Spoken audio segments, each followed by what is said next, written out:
నాటకాలాడే పరిస్థితికి వచ్చారు.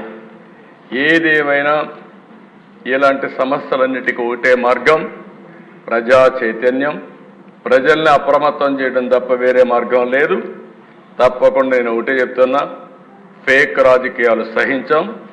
ఎవరి బెదిరింపులకు భయపడే పరిస్థితిలో ఈ ప్రభుత్వం లేదని మరొకసారి హెచ్చరిస్తున్నా, గట్టిగా చెప్తున్నా. లా అండ్ ఆర్డర్ పరిరక్షిస్తాం. లా అండ్ ఆర్డర్ని ఎవరు వైలేట్ చేసినా, ఎవరు వాళ్ళ చేతుల్లో తీసుకోవాలన్నా వాళ్ళందరినీ నిర్మోహమాటంగా హ్యాండిల్ చేస్తాం.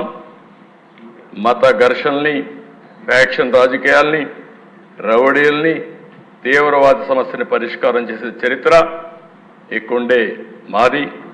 నేరాలు చేయాలనుకుంటే రాష్ట్రం నుంచి బయట పారిపోయే పరిస్థితి వస్తుంది తప్ప ఇక్కడుండి నేరాలు చేసి రాజకీయ ముసుగులో మీ ఇష్ట ప్రకారం ఆడాలంటే మాత్రం జరగనీయకుండా చేస్తామని చెప్పి నేను హెచ్చరిస్తున్నా. మేము నేరాలు చేయం, ఘోరాలు చేయం, కానీ మీరు చేస్తే మాత్రం సహించేది లేదని మరొకసారి హెచ్చరిస్తున్నాను అధ్యక్ష. ఒక పక్కన లా అండ్ ఆర్డర్ కాపాడాలి, అది మన బాధ్యత. ఇంకొక పక్కన మళ్ళీ రాష్ట్రంలో ఆంధ్రప్రదేశ్ బ్రాండ్ని ప్రమోట్ చేసుకోవాలి.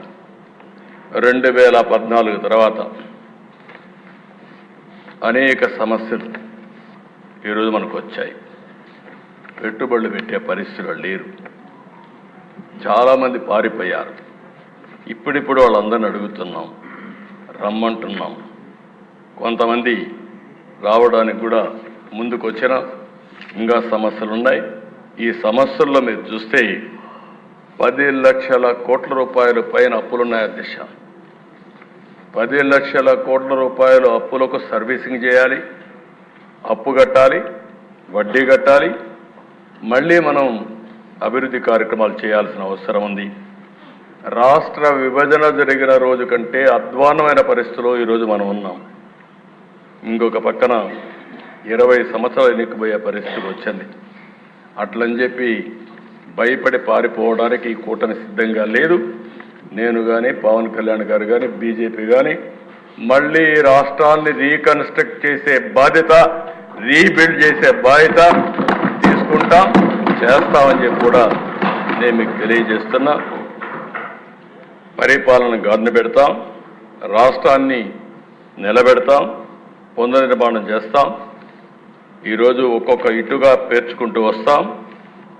ఏదైతే ప్రజలు మన మీద యాస్పిరేషన్స్ పెట్టుకున్నారో, భారీ ఆశలు పెట్టుకున్నారో, ఆశల్ని, ఆకాంక్షల్ని నెరవేర్చే బాధ్యత తీసుకుంటాం. అదే మరి అధ్యక్ష, ఈరోజు మేము చూస్తే, నేను ఇంత మునిపే పవన్ కళ్యాణ్ గారు కూడా ఒక మాట చెప్పారు, చాలా మంచి మాట కూడా. మనం ఎవ్వరం కూడా ఇక్కడ ఉండే ఎమ్మెల్యేలు అందరం కూడా గుర్తుపెట్టుకోవాల్సింది, ప్రజలు మనం ఇంత మురుమారిగా